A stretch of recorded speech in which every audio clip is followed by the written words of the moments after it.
Well, Ernest, you have had a long and interesting life. You turned 98 just last month. So I'd like to start at the beginning. And maybe you can tell us where you were born and why. Well, I was born in Vienna, and in spite of the fact that my parents lived in what became later on Czechoslovakia. But at the time, Ernest, at the time it was the Austro-Hungarian Empire, wasn't it? Yes, sure, it was in part of Moravia, which was together with Bohemia, was a province of the Austro-Hungarian Empire. Mm-hmm. And I was so big when my mother was pregnant with me that she preferred to have professional delivery and not have a home delivery with a midwife.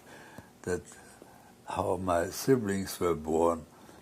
So she went to Vienna to deliver me, and that brought me over to this country because a quota was wider open for people born in Austria, which was annexed by Germany and under Nazis.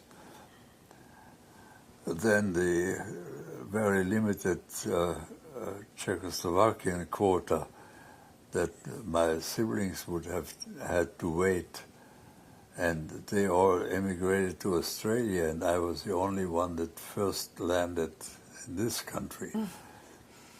Well, that was a lucky thing for us, anyway. Yes. And I suppose my mother had a very hard time with the baby that was 10 3/4 pounds. Oh, my goodness. That was really big for them. Yeah. Well, Ernest, what did your father do? He had an agricultural enterprise in a area of about, I would say, roughly 500 acres. And in addition to the agriculture, he grew mainly rye, oats, and potatoes, and attached to that was a stable of some 100 cows, and the milk was sold.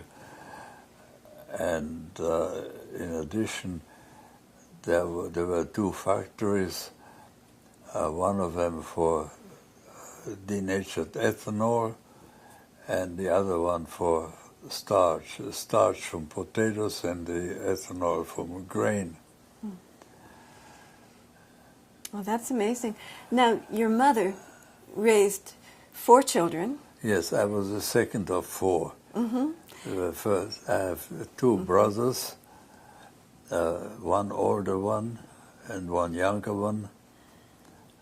And the 4th one was the only sister. And the sister came over from Australia 2 years after I arrived here. She came over here too. Well, that's nice. That's nice. And 2 of your siblings are still alive, aren't they? Yes, the younger brother and the sister are still alive. And my older brother also reached the age of 90. He died at the age of 91. Definitely good genes. My younger brother is 94 now, and sister will be 93 this year. Oh, my goodness. So, Ernest, did your mother play the piano? Yes, she played the piano, but she never really reached too high a level. But her mother, my grandmother, mm-hmm. was a pretty good pianist, and I remember starting to play 4-hand literature with her when I was about 8 years old.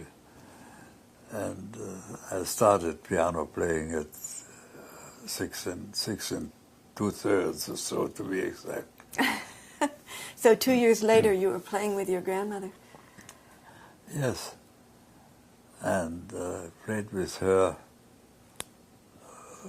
until I was about 14, I think, and then she got sort of a little bit too old. Mm-hmm. Well, that's about when you actually moved to Vienna, isn't it? Well, I stopped actually before I moved to Vienna. Mm-hmm. My parents moved to Vienna in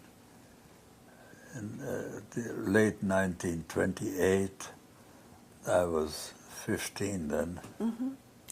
And why was that? Why did they move to Vienna? My father had rented this agricultural place in 1910 to be exactly. And after Czechoslovakia was formed in 1918, after the end of World War I, gradually the authorities were trying to nationalize the larger pieces of land by encouraging Czech-speaking people to take over, and so that the lease that my father enjoyed was not extended because we were known as being German-speaking people. Mm-hmm. And he had, as well as 2 or 3 of his brothers, had started were under the same predicament of not being able to continue, and they started a similar but large enterprise at in the eastern Austria, east of Vienna, so that my father actually in 1928 joined them as a partner. And the whole family moved to Vienna. And I finished my high school there, and then in university studies at the, well, we may call it the Institute of Technology of Vienna, where I took up engineering physics. Mm-hmm. Mm-hmm. Well, was it a big change moving from the rural area where you grew up into the big city? Was entirely different than the big city. And did your musical studies change then? Oh, yeah, it definitely changed. I had, starting in second grade school in September of 1920. Yes. With one teacher, and after 2 years the teacher moved away, and I found another teacher who was the least productive for me, so that I changed again after a couple of years and had lessons with the then director of the conservatory of the provincial city of Iglau or Jihlava, the Czech name, and I studied with him until moving away. And in Vienna,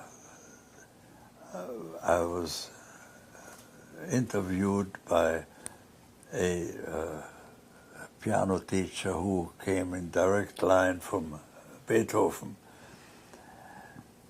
He was sort of the fourth generation after Beethoven. Mm-hmm. Beethoven's student, Karl Czerny, became the teacher of Theodor Leschetizky. Leschetizky taught Richard Robert, and Richard Robert taught my teacher, Mark Goldin. And I remember the first interview. My mother came with me to meet him, and he asked us to wait in the vestibule for a little while, and went into the studio and struck a note and asked me whether I could tell him what the note was, and I did. I took another note, fine, then he took two notes at the same time, and I again guessed what the two notes were, and then he went to a three-part chord, and again I was able to tell him what the notes were, and he said, "All right, I'll take him." Without your playing a note. And then he asked me to play something. I remember I played the Beethoven, started to play the Beethoven variations in F major. Mm-hmm. And he just commented on it that I should soften the accompaniment and bring the melody out, really sing the melody. And then we agreed on terms, etc. And I stayed with him until everything fell apart when the Nazis invaded. Mm-hmm. in March 11th, 1938 was a fateful day, and mm-hmm. that ended my piano studies. Mm-hmm. Well, now, before we get to that day, you met Marie. I met Marie at the Institute of Technology, where she started a year earlier than I did, and she started studying actuarial mathematics. Mm-hmm.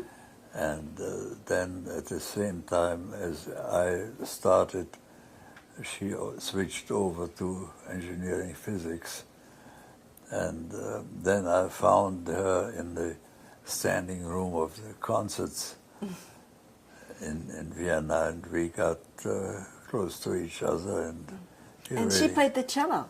She played the cello, and we got engaged very shortly after the invasion of the Nazis, and I married her in the fall of the same year. Mm-hmm.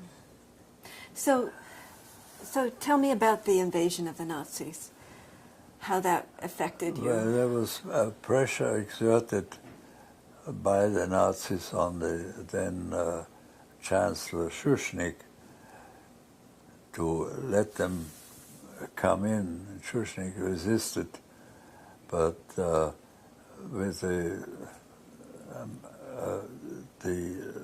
Nazis, then Hitler had come to power, I guess 5 years earlier, 1933 in Germany, and he had the military just threaten the invasion and to fight the Austrians.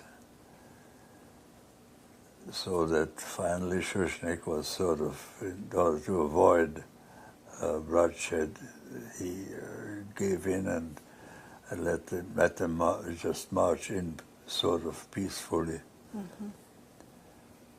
And how did that affect you?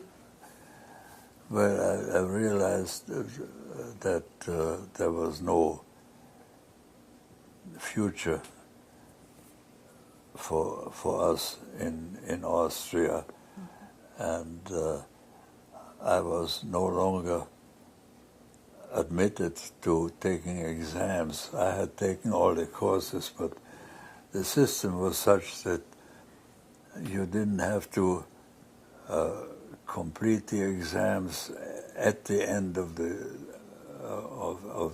course that was given, but you would apply to appear at the next date of an exam to take it. Mm-hmm. But I was no longer allowed with my Jewish background to come for the exams, so that I had taken all the courses, but missed the final exams, so I didn't have the final engineering degree. Well, just to mention something that I find very ironic, you were actually raised Lutheran, weren't you? Yes, I was, but that didn't make any difference. No, I know. But you have to prove with what religion your grandparents were. And if 2 of your 4 grandparents were Jewish, or were brought up Jewish, then you were declared as being Jewish. And what about Marie?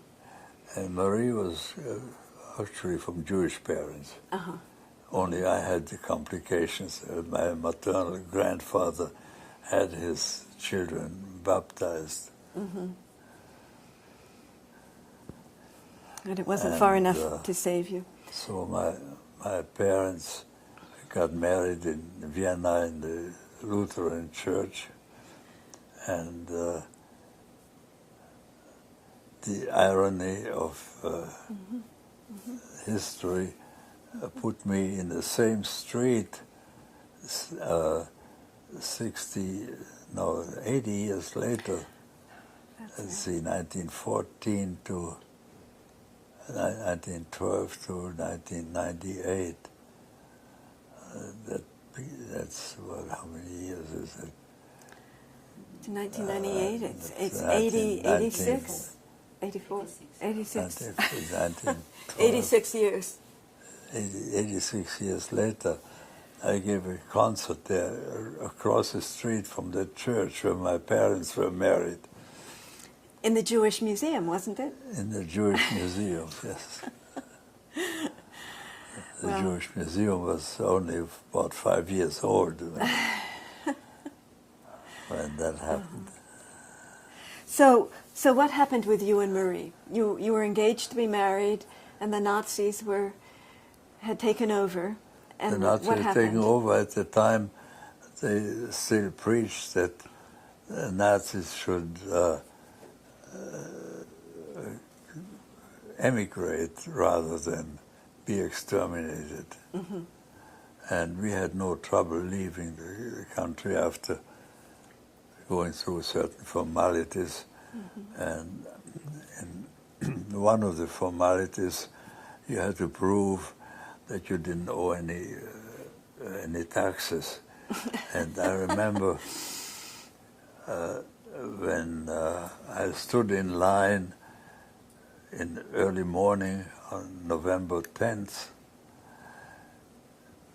with some 50 or so people waiting for the door to open, when a brown-shirted SA member came from the back end of the line, and without stopping, every few steps he said, "Go home, it's going to get hot today." And we just stood in line, talked to each other there, and decided it would be smart to disperse and find safety. And that's what we did. And Marie, who at the time was employed by the American consulate, and she saw the people that were also lined up on the sidewalk being loaded into trucks and taken away, and most of them probably ended in concentration camps. And that could have happened to me if we hadn't dispersed. It was that soldier who saved you. Yes, he evidently had a heart. Yeah, that's hard. So then when exactly was Kristallnacht? That was right after that? That was that was it. In the beginning Germany, of that? it had happened the night just leading to that morning. And in Austria, it was one day later. So where were you on Kristallnacht? I spent the night in Marie's home because the concierge, the person in charge of the tenants in that apartment house, would tell whoever would want to arrest Jewish people and so on to desist because they may get into trouble with American authorities because she was an employee of the United States. Well, that was fortunate. Yes. that I was saved. Mm-hmm. They never came in. So when did you and Marie actually get married, and when did you actually 3 days leave? later. 3 days later. Yes. Mm-hmm. We went through a fast procedure of having it posted. I forget now which places had to be posted and so on. Mm-hmm. And I remember we got, it was a civil marriage. Mm-hmm. We had to, or tried to get people who were not Jewish because we didn't want to have them exposed on the street, and not completely Gentile Austrians, because it would have harmed them if they did showed. So we had to look for Gentile foreign nationals, and we were able to find one young fellow who just had turned 21, which he had to be as a witness. He was an Italian citizen, and then we had a girl who was a Swiss citizen who was employed by the Portuguese embassy.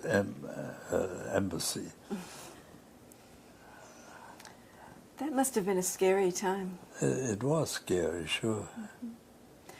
So, you left with Marie. You took a boat, and as I remember it, you also took her mother and your piano. Yes, well, my upright piano was bought by my mother, who stayed behind, and we left and came over with a few other articles, like a few chairs and a table and a big rug and cut glass from the factory of my maternal grandfather that came in a lift van about, I think, a few months after our arrival, and was put into storage until we had rented the whole house and had a room for it, which actually was a year and a half later, at the time when my mother-in-law came over to. That's when she came a little later, right? Jamaica South. So where did you land? We landed in Hoboken. It was a Dutch. So straight to New Jersey. Yeah. But we didn't come back to New Jersey until 5 years later. We lived in the state of New York, and although I had gotten a job in New Jersey starting in 1942, I didn't move until early 1944 because I didn't want to delay the possibility of becoming a U.S. citizen. But if I had changed my abode from the state of New York to the state of New Jersey, would have meant waiting at least a year, if I remember correctly. Well, now the first job you got, the first job I got was as a pianist, wasn't it? Yeah, from the Musicians Emergency Fund. I had engagements in public schools in New York City.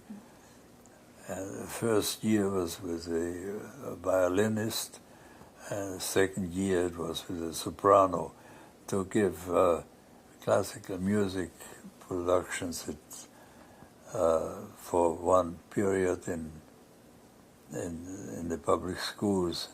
That way I learned the geography of New York City in 4 of its 5 boroughs. And I seem to remember that you were paid $5 a concert. Yes, that was a going rate. And so you did that for 2 years? Yes. And then you got a job as a physicist? Before the first year was over, I finally got a steady job in a translation office.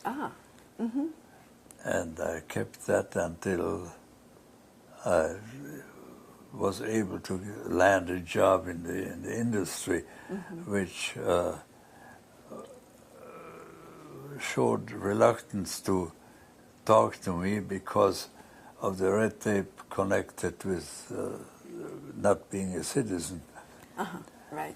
That was a time of preparation for World War II. And what about Marie? What was she doing? Marie, her first job was to be a bookkeeper for the Manhattan Shirt Company at $18 a week. And she lost her job when they brought in business machines, the pre-runner of our present computers. And I remember she was very unhappy about it. Well, you needed the support. Yeah. Now, but I remember we were able to live on $18 a week and even put $2 a week aside. Wow. And I'm sure your concerts were a big help then. Well, there were not too many, so it was a little help. So, Ernest, when you came here, you had to be sponsored, didn't you? Yes. And who were you sponsored by? The first cousin of my mother's. That was nice. Uh-huh. Had she been living here already? No, it's a he. He He. was a medical doctor, yes. He emigrated in the early 1920s as a young doctor. Well, that was good. So then you moved to New Jersey. Well, we moved to New Jersey as soon as we had our so-called first papers, which we got after 5 years in this country in early 1944. January 1944, we moved from Jamaica South to Bloomfield, New Jersey, where Westinghouse had offered me a job. Well, I want to back up just a little, Ernest, and ask you about your own parents. My own parents, unfortunately, perished by the Nazis. They were rounded up from the little town in Bohemia where my maternal grandparents lived. So they had gone back there? Yes, when they left. My father left in, I believe it was September 1938, at the same time as my brothers and I left the country. And my mother still saw me and Marie leave. Then she just dissolved the apartment that we had in Vienna and also joined the rest of the family in Bohemia. And all the family was rounded up in June 1942 and brought to the concentration camps in Terezin. And as we found out much later, my parents were rounded up very shortly, just a few weeks after arriving, and transported to the east. And this was one transport where the search that one of my daughters much later performed, that was the only transport where the destination was unknown, so I don't even know where my parents perished, but they did. I suspect it was probably somewhere which is now in Belarus, but I'm not sure where they were. I think that must be one of the most terrible things to happen. Yeah, sure. And I lost many of my parents' generation too. Most of them actually perished, and more than half of the young of my generation were able to emigrate. And all your siblings. And my siblings too, sure. Well, you have a beautiful painting of your mother. Yeah, that was done by the son of a quite famous painter whose statue is in one of the parks in Vienna. Mm-hmm.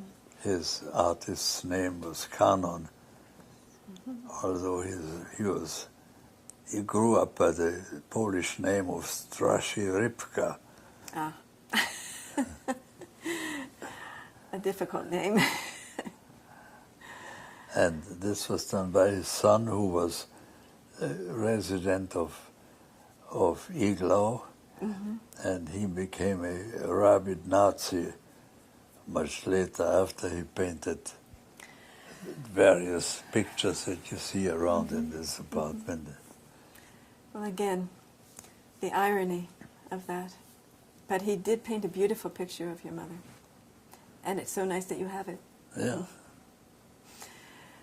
So when you were living in New Jersey, Marie's mother was living with you. Yes, she came over in one of the last boats before, from Italy, before Italy joined the Nazis in World War II. She left from the port of Genoa, I guess it was April 1940. And we arrived here in December 38. So, a year and a half later, she joined you. So then we rented a little house in Jamaica South, from which I commuted to my job much later to Bloomfield, New Jersey, taking I don't know how many modes of transportation. I remember it was different in the morning from the evening. And then you moved to Bloomfield. When? You did move to Bloomfield after that, yes. Yes, we moved to. And I started my job in October '42, and we moved to Bloomfield at the end of January '44. And that's where you had your two daughters? Yeah, that's and where my raised them? daughters, they were actually born in New York City because... Both of them? Yes, Oh, because I didn't know that. the husband of one of my cousins had his practice there. So they were both born in New York City hospitals. And raised in New Jersey? Raised in New Jersey through high school, and then went off to college. And we were done with college, actually, before we moved to Massachusetts in around Labor Day 1972. So what was your musical life like in New Jersey? In New Jersey, I started to play in public, I think it must have been around, let me see, 1956 or something like that. I remember 1957 I played the Beethoven's Fourth Concerto, my favorite one, at the high school in the town of Nutley. Mm-hmm. And then... what was the orchestra? The orchestra was in existence already, but the conductor was a violin teacher of my older daughter. Yeah, it's a Czech. She was born in 45, so if I played that concerto, I believe in 57 or 58. Mm-hmm. And I was a member of a music club that met once a month and had some public appearances in chamber music with members of that club too. And I should say too that we've talked about the Sounds of Stowe and all the concerts you did there, but you've done a lot of concerts, many other places too. Chamber music concerts. Many of them, well, I've played many concerts with you. Yeah. And many with Marie, your wife Marie, and then later your wife Doris, who was a violinist. And then with your friend Yossi, the violinist that you played with when you finally went back to Austria and played at the Jewish Museum. And maybe, since we've talked about your leaving Austria, do you want to talk about going back and why you didn't go back and why you finally did? Well, I made up my mind at the time of emigration that I didn't want to ever go back. And then I had the feeling that you felt betrayed by the Austrian people. Oh, yes, certainly. Yeah. I mean, you were Austrian, but suddenly they I was excluded no longer a human being, but right. a second-class citizen, so to say. Mm-hmm. Well, anyway, what changed the situation was that the participation of one of my daughters in a discussion group of Jewish emigres meeting descendants of Jewish emigres meeting descendants of Nazis to try to see each other's viewpoint, etc. And my daughter met a fellow there who also participated. He was son of a Nazi propagandist, and he was very friendly to the plight of Jews, and played in a chamber orchestra that was conducted by an Israeli violist. And he sent me actually sent to my daughter a recording by this violist, and when I heard it, I was quite impressed how beautifully he played. So at the next step in that direction was the visit of this fellow to the United States, and my daughter bringing him to one of our Sounds of Stowe concerts. And he evidently was impressed by my playing and asked me whether I would reconsider and come to Vienna and give a concert there. And I resisted, and I said, no, I don't want it. But he kept asking me for next New Year's or whatever it was. I think it was in 1997. Well, Ernest, you were married to Doris at that time, And Yes. Marie, who had gone through all of this, your wife of more than 50 years when she died. She died Yes. in early 1990. Right. And then later you married Doris. And 92, yes. Right, who had not gone through all this. But Doris was a Quaker. And the way I perceived it at the time was that she was very influential because she believed in forgiveness. And she thought it was important to forgive. Yeah.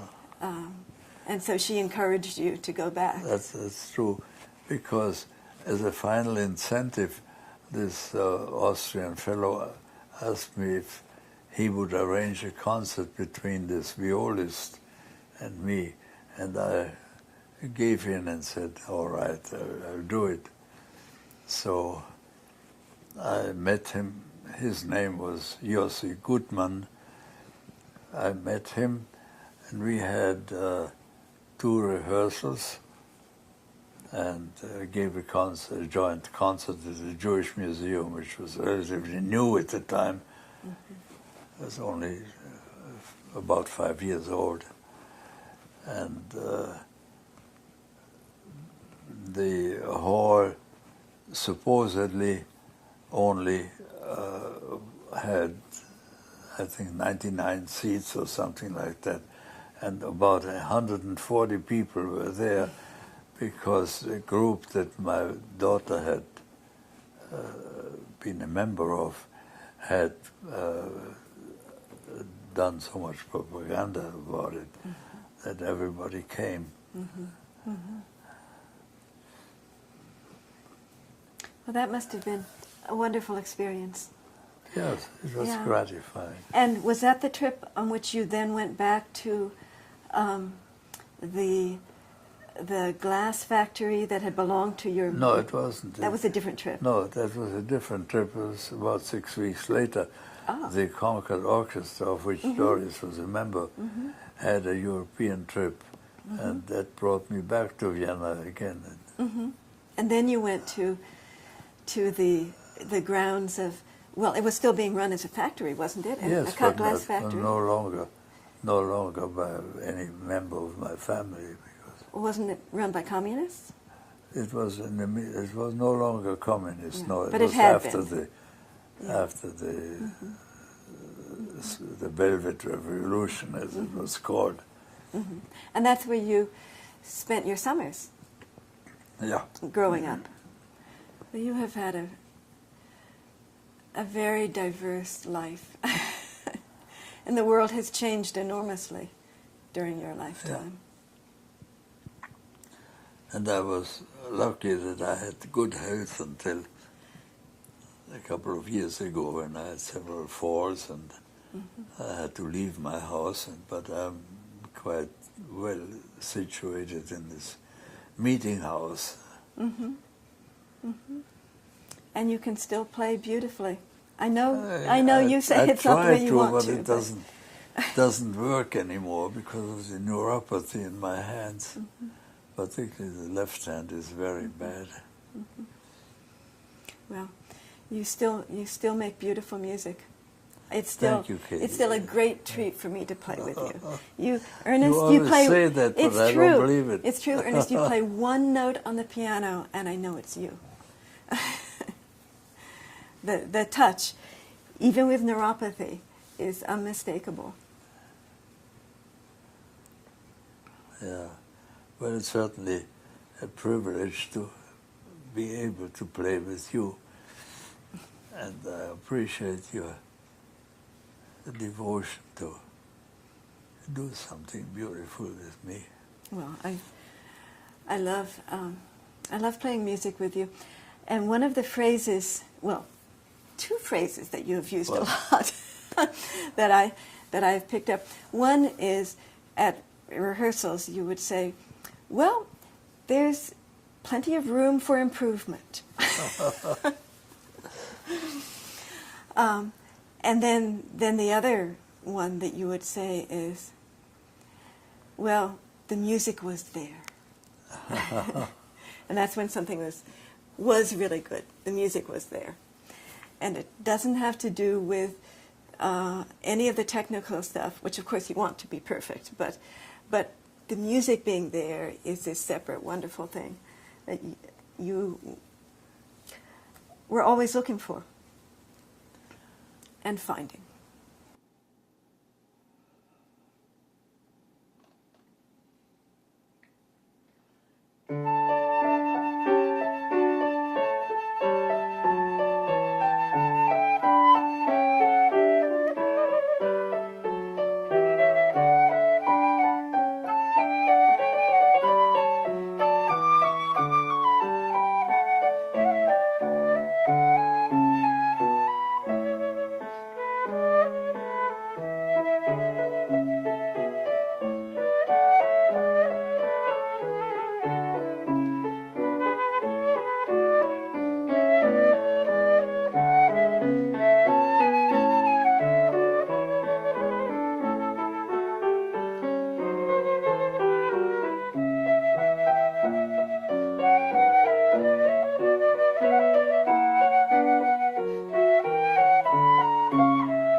Well, I guess, Ernest, we're here to talk about the beginnings of the sounds of Stowe and what it has become. And what I was wondering, one thing which I've always found interesting is that you and I both came from New Jersey, within 2 miles of each other.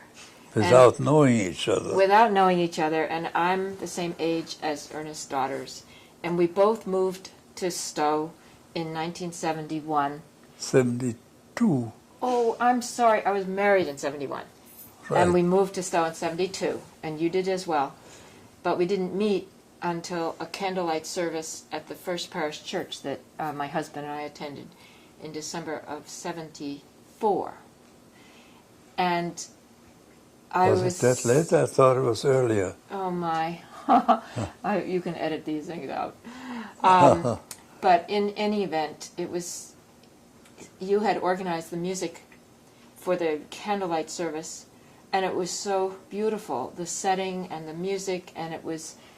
you and Marie played, and one of my high school students played the violin, and her father, the Wentworth, Sarah Wentworth, and it was music made by people who maybe weren't playing with the Boston Symphony, but they were. It was beautiful and it was heartfelt, and I introduced myself to you and became part of your musical circle, which included those wonderful Saturday evenings at your home. When we both moved to Stowe, there was a festival in May, which someone had organized along the line called Springfest. And the purpose was to celebrate the town and the people who lived in it and the various talents of the people. And it was a lot of fun. They would have exhibits at the library, and people who took photographs would have their photos there. Or I remember seeing handiworks, people who had done beautiful smocking or knitting, and it was so neat to realize that people you knew in a particular context had these other talents. And my understanding is that you and Marie looked around and said, well, where's the music? And they said, fine, organize it. And so you did, in typical fashion. Wherever you went, you would find a way and a venue for finding musicians and giving them the motivation and the place to perform. Because it's lonely, and it's, yes, you can practice and learn something, but you need most people need the kick in the butt, if you want, of a performance in order to really bring the piece to the level that you want. And you were also so terrific because you could play anything. And therefore, if someone like Catherine played the flute, you could accompany her. Or if someone played the violin, or if Margot sang a solo, and somebody just wanted to explore some repertoire, you could accompany them. So it was a terrific combination of your presence and your willingness to help others to bring their music out. We just presented whatever was ready. There was one movement of a chamber music work, and the next movement would be at the next meeting several weeks after that. It was completely informal and gave us the opportunity to really learn the literature. And so Springfest began with a rule that you had to live in Stowe in order to participate. And we discovered there was lots of talent. My first participation was as a singer in the Stowe Chorus, which consisted of the Stowe Festival Chorus, which consisted of 12 people, several of whom are still in it, I will add. And as you pointed out, it was directed by a local organ or choir master. And we just would get together to prepare a couple of pieces for presentation at the spring concert, which you had organized. Personally, I went to Iran with my husband in 76 and 77. And when we came back, the concerts were more established. But again, mainly, as you said, there were chamber concerts throughout the year, but the spring concert, the community concert, was taking place in May. And all of the local choir directors had moved out of Stowe, and we still had this requirement that you had to live in Stowe. And I have been an English major. I didn't know how to flap or conduct, but got kicked up in front of this group, and again, you accompanied. So your ability to play the piano always brought out or gave the opportunity for other musicians. And somehow we got through that first concert, and I discovered I kind of liked it, and the chorus began meeting on a more regular basis, and it began to grow. And somewhere in the early 80s, the chorus, you asked if we would like to participate at one of your other concerts, which you had organized, the chamber concerts. And that involved doing some choral repertoire that had orchestral accompaniment. Terrifying for me, because I had never played really in an orchestra and had no idea what I was doing. But people were kind, and again, you gave the opportunity, you created the opportunity. So the chorus and its participation in these concerts, it kind of evolved into a schedule where we had a fall concert and a winter concert sometime in March, and then the traditional spring concert. And somewhere in there, you developed, I would say in the early 80s, the idea of exploring the Mozart piano concertos. As far as the Mozart piano concertos are concerned, when I retired from my professional life in engineering physics, I made up my mind to do all the 27 Mozart concertos. Well, I stopped with 22, but I have good excuses for the missing 5. The first 4 were actually transcriptions of compositions by other composers that Papa Mozart asked the teenager to put into piano concertos. They were original music by Johann Christian Bach and by Vivaldi. And there's one more missing, which is a concerto for 3 pianos, and that was more of a logistical problem than I saw fit to solve. So these are my excuses for the missing ones. But I've done all the remaining 22, and I felt good about having gone through all of them over the years. And for me, they were a very good thing to kind of develop my skills. And I can remember learning so much from you in our rehearsals, where you and I would be going through the concertos and the scores, and you would be discussing tempi and all sorts of things which then I would need to absorb and be conscious of, in particular the tempos, because you are a living metronome. And Ernest could tell me that I was at 78 instead of 76, which is awe-inspiring. And so the concertos became a wonderful venue for me to grow. And I think that they've always been they make for a very interesting program. And over the years, we've done literally all of the Mozart piano concertos, 3 of the 5 Beethoven piano concertos, Schumann piano concerto, which was very difficult for the orchestra anyway. What else? Oh, Brahms' first piano concerto, which again is And the Bach D minor. a Bach D minor. So your discography is huge, and it's been tremendous fun for me to grow, and I believe for the community to have these wonderful pieces presented. Meanwhile, the chorus could never, ever have developed without Ernest as our accompanist.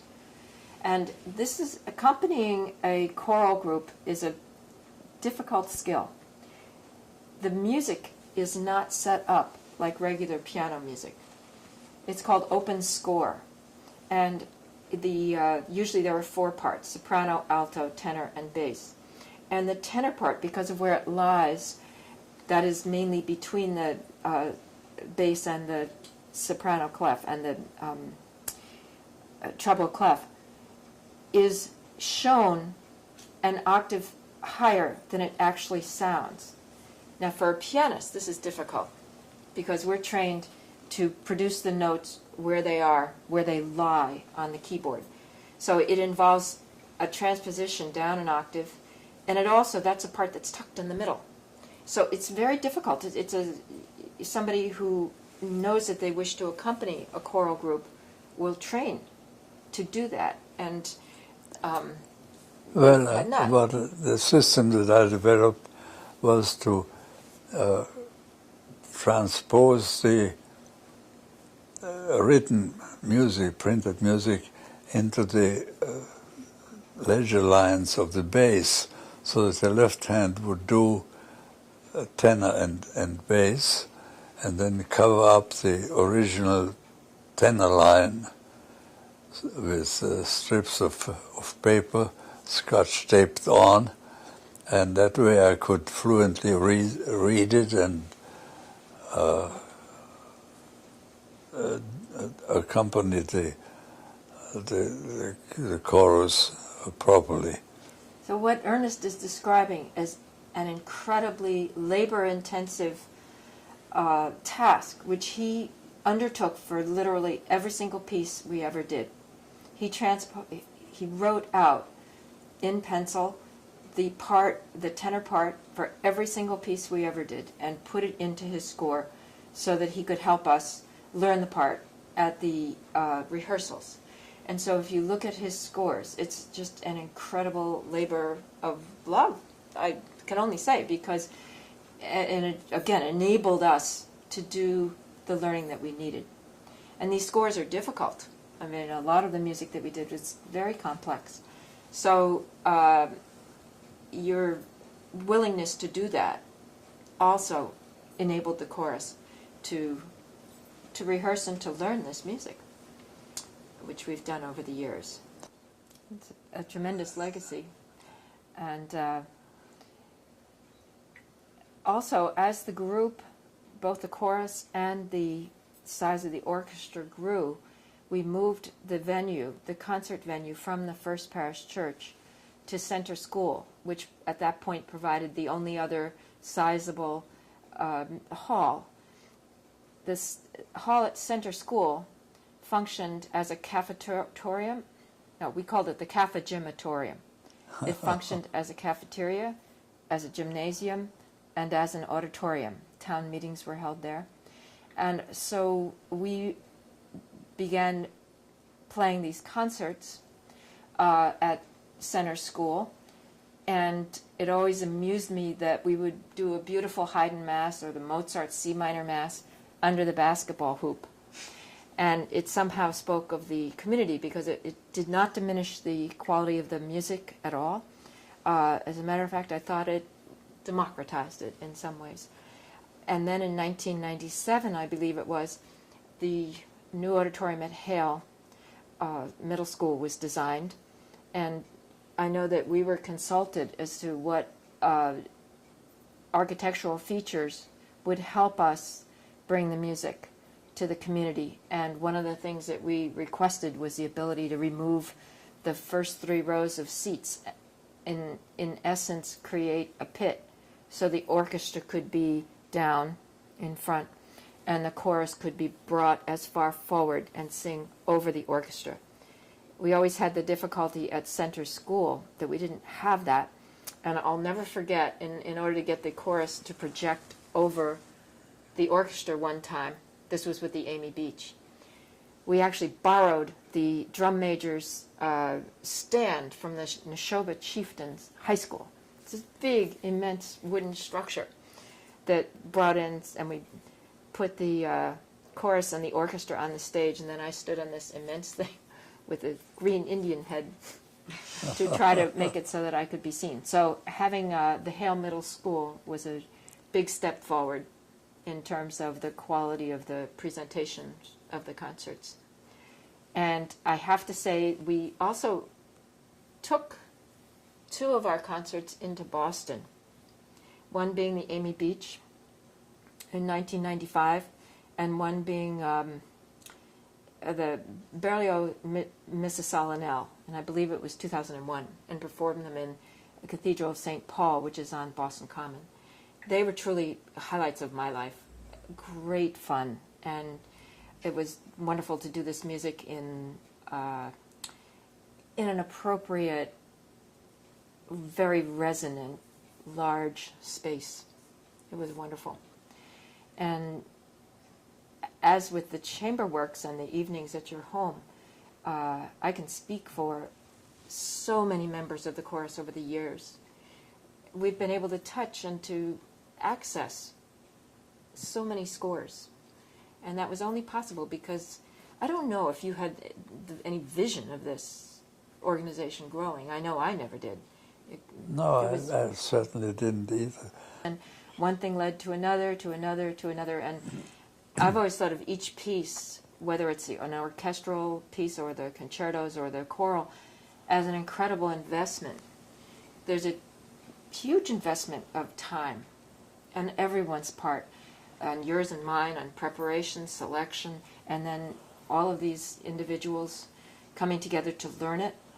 And unlike other ventures, like a good book, which you can read by yourself, you can't do that with the orchestral music or the concertos or the choral. You need everyone to bring them to life. And we've been able to do that. Because at Saint Eustache, we had our formal concert schedule and prepared works for that. But at the same time, Ernest and Marie, or later Doris, opened their homes once a month, is my recollection. Yes, it was about 4 to 6 weeks intervals. Mm-hmm. And people could come and present whatever they had. It gave great incentive for learning. It was a non-judgmental group of fellow musicians or interested listeners. And once again, you could play anything. So if someone wanted to explore a particular piece, and that includes a lot of 20th century or 21st century pieces as well. It wasn't just the classical literature. They had the opportunity, thanks to your soirees. Uh-huh. And there was always good food afterwards, which was fun too. Because you have been known to, you have a sweet tooth, you have to admit. And one of the traditions, you very conveniently have a birthday that follows right after our traditional fall concert, which is presented on the Sunday before Thanksgiving, which I think is a wonderful date. It means we have to work hard in the fall to accomplish what we want, but for me it sets up the holiday season. It's before the Thanksgiving, and we also get the opportunity to sing Happy Birthday to you, which has become a community tradition as well. Yes, it's certainly an elevating experience to hear a chorus of some 400 people between stage and auditorium, accompanied by an orchestra of up to 45 or 50 people. Yes, that's always quite fun. My only problem is remembering how old you are, because every year it changes. And I believe the last time we sang to you, you were 98, which is just remarkable. Yeah, I was getting there.